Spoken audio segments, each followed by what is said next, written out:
Wonderful brothers and sisters. There are so many things that are happening in the world today, and I was so much confused of what exactly is happening. And looking back in my own very own country, there's a little temperature of politics here and there, and especially the so-called the GNZs have come up again, and they've come up with ultimatums and issues to the government. And you realize that of late, people started experiencing the hiking of prices of things going up relative to the prices of the fuel prices going up. And when the government was asked, they said it was as a result of the Iranian war, well, the US, Iran and Israel war, and that is why it is affecting the prices or the fuel prices in the country. But at the same time also, when people try to compare some of these young men, when they try to compare the neighboring countries, they realize that the neighboring countries' fuel has not gone up, but it is only the fuel in this country that has gone up. So some people think that there is a cartel of individuals who want just to subject the citizens into more suffering by doing whatever they want without accountability. And life has become so unbearable. Things are actually going up. I don't know what exactly happens with other countries, but in Kenya at least, the rate of things are becoming a little bit more expensive than the way they were, which is understandable. But the problem is that the explanation given does not sink. It is not actually reasonable to a reasonable mind. And that's why today, being of a Tuesday of 21st of April 2026, young men who are the GNZs have actually come out, and they are giving the government ultimatums, or else they will actually go on rampage on roads and demonstrate. And some of them, this is what they had to say. Let's just listen to this. Now to our top story tonight, where a section of Gen Z youth have given the government a 36-hour deadline to effect further reduction on fuel prices and address the high cost of living, failure to which they will initiate nationwide protests. The youth have accused the political class of playing politics with the country's economy and the future of the youth. As our reporter Haman Kamariki now tells us, the group has further accused President William Ruto of making fake promises to the youth of the country. Listen in. This group of youth are an angry lot. They say they are running out of patience with the government, which in their view has failed over and again to address the economic pressure facing many households in the country. Cost of fuel should never be this harsh, is now asking for patience while shifting blames to previous regime. Alas, regime they were part of. Taxes remain high and the system like SHA are not delivering as expected, yet the cost of living for Kenyans counts to rise.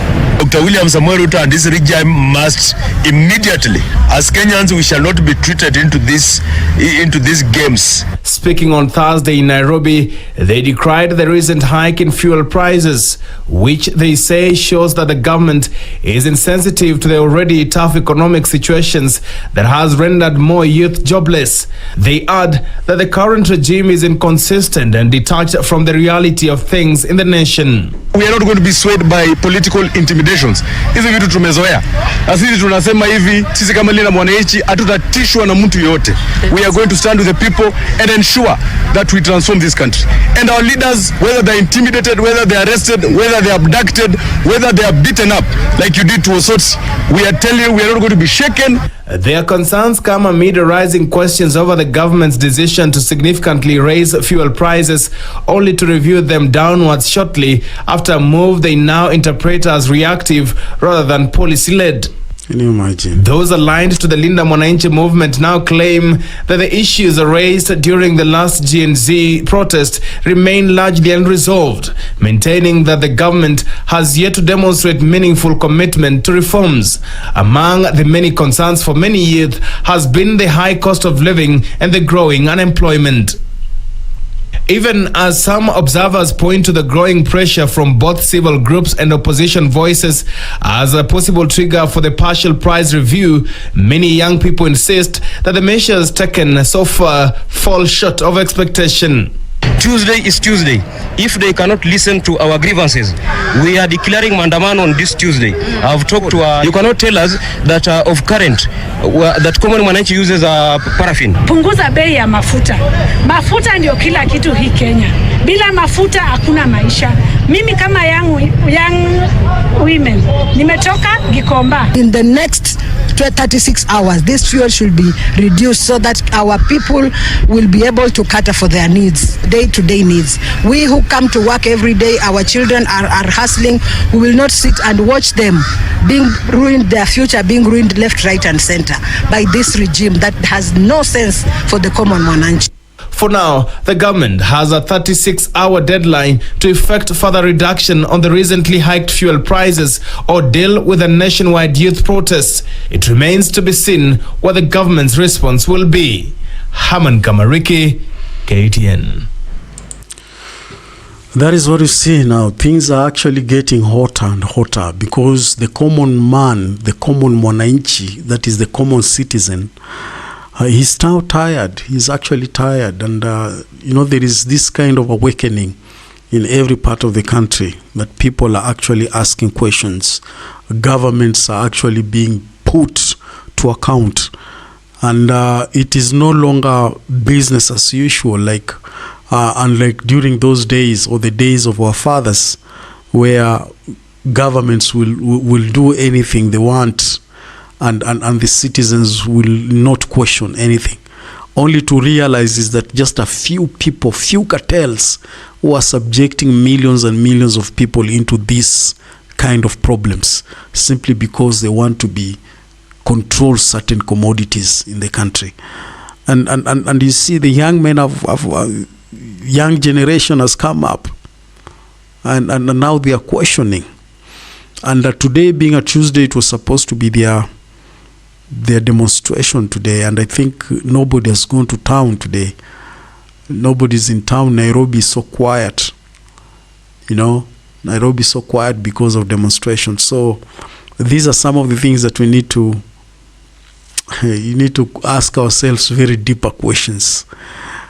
Very, very deeper questions. The issue is, why can't you deliver relative to how you promise your people when you're campaigning?